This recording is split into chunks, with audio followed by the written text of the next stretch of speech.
Here is the pattern I created for making this turkey box call.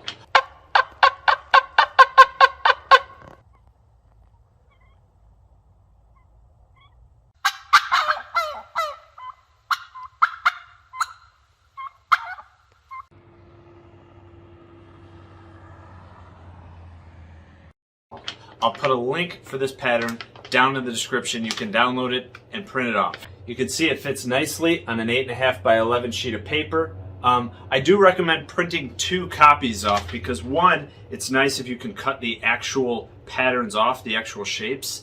And the second one you can just use as a reference because I have some dimensions written on here. So print 2 off, 8.5 by 11 sheet of paper. Now the 3 main types of turkey calls are the diaphragm call that you put in your mouth that's kind of like a reed, the slate call, which is a piece of chalkboard that you're scraping on, and these box calls. Now, some of these box calls can get really expensive. I think this was only a $20, $25 call, but they go all the way up to over $100, which really makes it make sense to make your own. This wasn't more than, I don't know, $1 worth of wood. It's not a lot of wood to make it, and you're probably going to make it with scraps you have in your workshop. So really, for me, this costs nothing.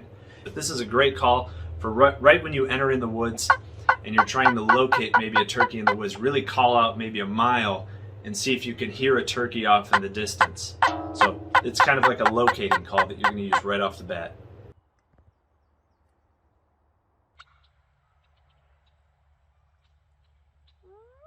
The next thing I want to say is, here's the turkey calls that I made. I made 2 of them.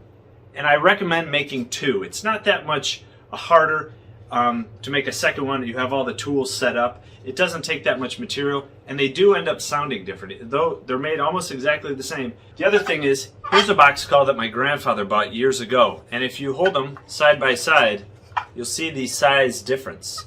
So if you do print this pattern off, and it comes off a little small or cropped, don't worry, you'll just have a smaller call, which might not be a bad thing. So, you'll print off the pattern, cut it out, and you can either use a glue stick and glue it onto the wood you're going to use, or you can just lay it on there and trace it. Now, that's the first thing you want to do, is decide on which wood you're going to use.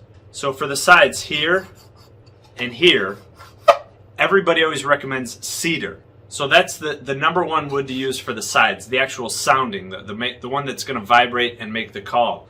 So here's a piece of plywood, but really this is all you need for one call because you're going to split it down the middle.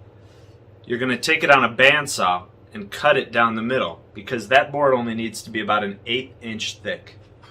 As you can see from the actual call that's been purchased, it's a very thin board on the sides. The ones I made were a little bit thicker, but not much. These are the sounding boards. These have to be rigid and tight, almost like a reed or a guitar string. This is what makes the sound. So these are key for making the call. The rest of the box call can be any wood. It would be great if you could use hardwood. I used oak for the top on here and oak on the sides here and here.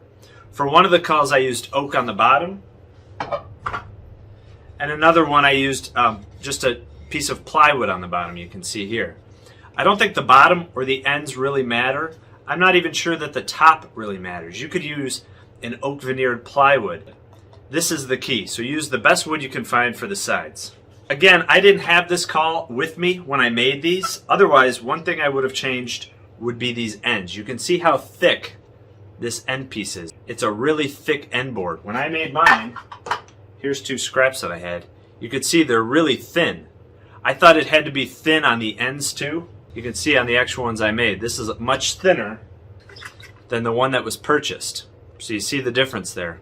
So this could be a lot thicker. So on the plans, I wrote 3/4 of an inch thick. This could be, I don't know, 1.5 inches. And this would make it a lot easier during construction to hold it and give you a bigger gluing surface. Now as far as the build actually goes, again, it's not a lot of wood. It's not very complicated. You just trace out all the pieces and then glue it together. The way I found it works best is using rubber bands to clamp everything together. I use just normal wood glue, Titebond 2 or 1, but you're just going to be putting glue on all the surfaces that combine, And then you can use clamps, small clamps. You're not going to be clamping really hard, although you want everything tight. You don't want loose joints. But lots of rubber bands worked really well. So if you take a lot of rubber bands, so clamp this with an actual clamp, and then wrapping everything else with rubber bands, because you want a nice tight joint here so it can vibrate and resonate when you're making the call. Now, there's lots of patterns that show putting ridges in the side here, either depressions or where it bows out. I think that's just going to help thin the board out and make it resonate and vibrate more. You can do that if you want. You can see here this has multiple ridges in the side. I didn't do that. I left mine a solid 1/8 inch thick, and I felt that it sounds fine just as it is. Now, as far as the top, it is held on just with one screw and a spring in there. That you don't really need the spring, but that gets you the right angle. You want it to just sit. You can see on the template I drew that angle of that top board. That's because when you're making the call, you're only going to be touching it with a small portion of this. It's not that whole surface. You're just going to be touching it with a small portion. So that's where that angle comes in of that top board. Another thing is I countersunk it into the top board so it's smooth up here. Again, not super necessary. Now, for chalk, you're going to be using a lot of chalk. Here's just a driveway chalk that my son got in, one of those kids' pack of chalk. You're going to be using a lot of it. You can see in the bottom I put a ton of chalk on this side and a ton on this side. Now, turkeys can see colors, so you don't want to use something like red or orange. Ideally, I should have used something like green to kind of hide this. So just be aware, if you're going to put all different colored chalk on here, turkeys can see color. On the store-bought call, you could see there was a bit of elastic that kind of holds it in. It's way stretched out now. But that holds it so it doesn't rattle around. I just used a rubber band to hold it in place when I'm not using it. It doesn't take that long to make. You might as well make 2 or 3 while you have everything set up. But I hope the pattern and some of this advice I gave you helps. Thanks.